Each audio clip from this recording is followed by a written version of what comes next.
It's time for Merriweather to get his strings changed. So I'm taking you along with me and showing you how I change my strings.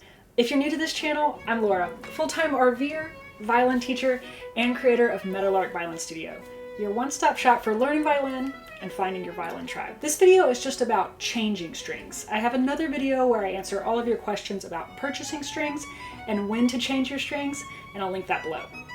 I also have a checklist with easy to follow steps that you can mark off to help you remember everything you need to do when changing your strings. And I'll include a link to download that checklist below. So here are the items that you're going to need to change your strings. First of all, a new string set. And I also like to go ahead and make sure that I have each of the strings that I need inside of my string set before I actually start removing my strings so I don't get any surprises later on. So G, D, A, E, good to go there. I also recommend having a pencil. I'll explain all of this later. Some tweezers, this is a just-in-case tool, a cleaning cloth, and then your tuner of choice, and a cup of tea. Okay, so one thing you might want to consider is how you want to hold the violin while you're changing the strings. Some people like to put it on a table, maybe on a towel, or just hold it. I prefer to just hold it, kind of set it in my lap. And I also do like the shoulder rest to be on. It just gives it a little bit more traction as I'm working on the violin. Now, you want to look at the peg box first and just kind of observe what the strings look like. Hopefully the person who installed these strings did a good job and you can see how they're wound and how they attach. You may even want to take a picture of that just so you kind of have it as a reference as you start putting on your new strings. Now, when it comes to changing your strings, one of the most important things to remember is to only change one string at a time. You want to remove one string and then replace it with a new one and then work your way through the strings that way. So I recommend starting with your D string because it's the easiest string to get to. So we're going to start with that one first.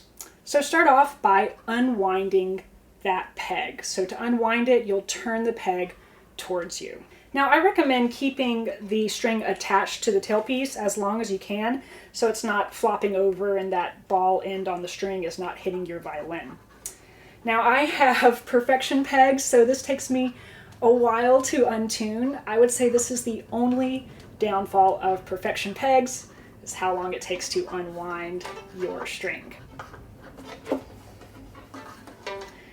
As it starts to unwind, you can kind of start to pull it out a little bit up at the top. Almost there. All right, here we go. And then just pull it out. Then you can pull it out of the tailpiece. Now I go ahead and wind up my old string. And as long as the string is still in good condition, as long as it's not, has a place where it's worn and the winding's coming undone, I always wrap them up. And I actually keep all of my old strings. That way, if you just need it in a pinch, you can use it. And what I'll usually do is, after I take these strings out, I'll put the old ones in, and I'll label it with the date I changed the strings and what brand is actually in this. So these are Eva Prazzi Golds, so I'll label that. These are Eva Prazzi Golds changed on this date. Now that you have one string off, this is a good time to kind of clean up your violin a little bit because you have a little bit more room there. So I always use this time to get my cleaning cloth and just gently kind of clean that area that's under that string that's a little bit harder to get to. Okay. Now here's where you'll use your pencil. So take your pencil, it can be mechanical or non-mechanical, it doesn't really matter, but you want to very gently kind of color the little notch on the bridge. And what that's going to do is that graphite from the pencil is going to add some lubrication right there as the string pulls along that bridge. Okay, so now that we've unwound the old string, we want to select the new string and just make sure that it's the string that you want, that it says D, and that it looks, like the right gauge as the one that you took off. Now go ahead and secure the end of the string to the tailpiece. Every tailpiece is a little bit different, and if you don't have fine tuners, you'll just insert the ball into the hole and then pull the string up the slot to secure it. If you do have fine tuners, you'll wedge the string just above the ball in between those little forks. When you attach the E string, it will either be a ball or a loop. If it's a loop, just hook the loop around that little hook on the fine tuner. And remember, as you tighten the E string, your E string will have a little plastic protector to keep it from cutting into the bridge. So make sure you scoot that protector up over until it's on top of the bridge.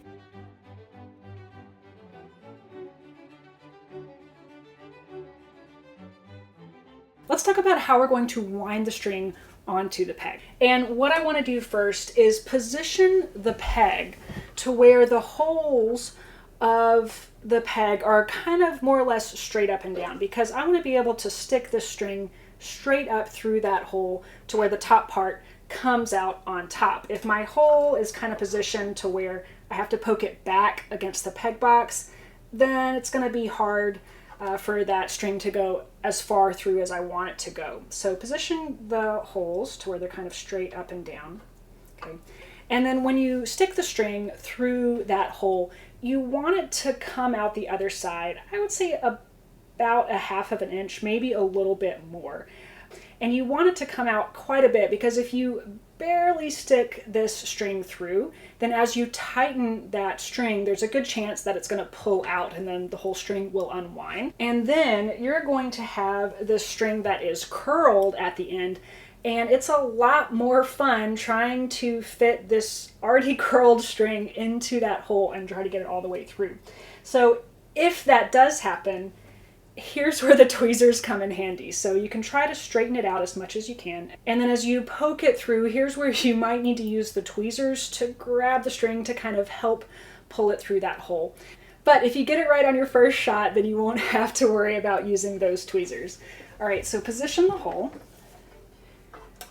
and stick that string up through the hole. Some pegs also have multiple hole options, so you can kind of choose which one you want. Okay, there we go. So these pegs are maybe a little different than other pegs that I've had. The two holes are actually pretty close to each other. So just kind of look at your particular pegs, see where those two holes are, the one that you have to push the string through, and then where it comes out, kind of position those to where it can go straight out. Now you want to wind the string towards its peg head. So for the G and D strings, we want to wind the string towards the left side of the peg box. And for the A and E strings, we'll wind the string towards the right. Ideally, you want to wind the strings so that they aren't crisscrossed on top of each other. And I'm going to give you some tips to help you keep the winding straight. But you will be able to refine your string winding capabilities the more you do this. So if you get finished and your winding is crisscrossing over each other, I would say don't worry about it right now. Just keep going. Go ahead and change the rest of the strings. When you're finished, if you want to retry and get the winding a little bit straighter, you can. Or if you just want to go with it, that's fine too. I'm pretty sure my first couple string crossings, my winding was probably all sorts of crisscrossed. If you notice that the pegs are slipping and the strings are kind of coming unloose, that could be because the winding is crisscrossed. So if you're having that issue, then you want to try to rewind it and get it straight. But do the best you can. It's going to be okay if it's a little crisscrossed your first time, so just do the best you can.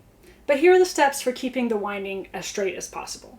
So after I stick the string about 1/2 inch through that hole, I'm going to start turning the peg away from me to tighten it. Now make sure you are keeping the string in place with the hand that isn't tightening the peg. For the G and D strings, for the first revolution, I'm going to place the first winding to the right of the hole. Then I'm going to crisscross over and go to the left, so that now the string will be on the left side of the peg hole. If you can wind over the tail of the string so that little tail is secured. Now, if you can manage to get that tail, that's great. If you can't manage to get it, that's okay if it's sticking out. And then you'll just keep winding. Now, whatever you do, don't let go of the string with the hand that's not winding. Otherwise, the string will unwind from the peg and you'll have to start all over again. Now, that crisscrossing is just a tip to help you keep that tail secure. For the G string, it is harder to do that crisscross, so if you just want to wind on the left side of the hole, that's fine. And here's one more tip for the G string. Make sure that when you insert it into the hole, it's not over the D string. You want to make sure that it's under the D string. Now also, if you can't get the string right next to the hole, that's okay. For instance, the G string, it is a little bit hard, but if you just make each winding to the left of the old winding, it will gradually push all of the winding towards the hole. So you don't necessarily have to worry about trying to get it as close to the hole as possible. Okay, so I'm just keeping the pressure with the hand that's not winding so it doesn't loosen. And it's right up against the peg box. That's okay. That's going to keep it really secure. And it presses all the strings close to each other, all the string windings close to each other. Now, as I get close to the string being in place, it's still a little loose, so I'm still keeping my pressure here with my hand that doesn't wind, and I'm going to maneuver the string to where it's in the notch on the bridge, and then make sure it's in the notch on the nut, and then keep winding, and you'll kind of feel it when you can start to let your finger go, and the string will stay in place and the winding will stay in place.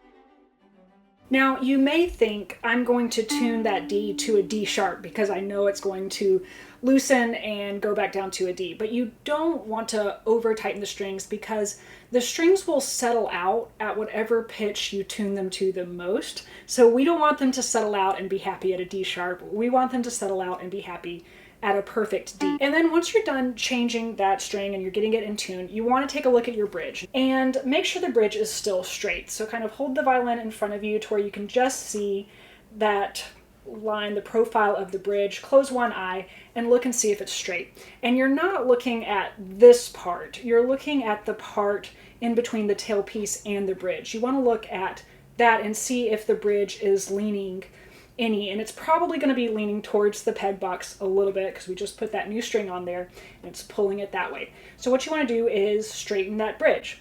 So the way I do it is I put the violin in my lap like this, and I put my thumbs on the side of the bridge closest to me. Now I am not really doing anything with my thumbs, it's just kind of to help brace it. You definitely don't want to push that way with your thumbs because it could push the bridge kind of out and then the bridge comes off and then you have to put the bridge back in, which you don't want to do. So I'm not really pushing it all with my thumbs, but I'm just putting them there, and then I put my index fingers on the bridge. So like my left index finger is kind of in between, well, it is in between the G and the D string. My right index finger is in between the A and the E string. And I'm just going to kind of nudge it back towards me with my index fingers, okay? Okay, I can feel it going there a little bit. Then look and see if it's straight. A little bit better, I'll go a little bit more. All right, that's a little bit better. And I'll keep doing that every single time I change each string, and definitely at the end after you're done changing the strings. Now you'll go through the same process for each string. You'll take off one old string, replace it with the new string. I recommend doing the G string next, then move over to the A string, and then do the E string last. Now remember, the E string is the thinnest, so the potential problem with that is that it's easy to over tighten it. So make sure you're going really slow when you tighten that E string, when you're tuning it. Make sure you know exactly where you are. So if you're not sure, am I over the E, then just untune it and figure out what pitch you're at and then keep going from there so that you don't over tighten the E string, because if you do over tighten it too much, it could snap or pop. Of course, that's why we keep all of our old strings, so we could replace it while we're ordering a new one. Now it's also important to note that your strings are going to need a lot of tuning the first few days and even probably the first week that you have new strings. So I just start tuning them as much as I can. Even if I'm not going over there to play the violin, I'll just pick it up, tune it so we can start stretching out more. Now the strings also will sound a little tinny and metallic the first few days. That's perfectly normal as they settle out. After a couple days of playing and tuning, they will start to settle out and start to sound better. You'll also want to make sure you're keeping an eye on your bridge, especially for that first week. As the strings settle out, make sure that you're straightening it if it needs to be straightened, if it's leaning over a little bit. And that's how you change your strings. So I hope this helps. Let me know if you have any questions. Happy practicing.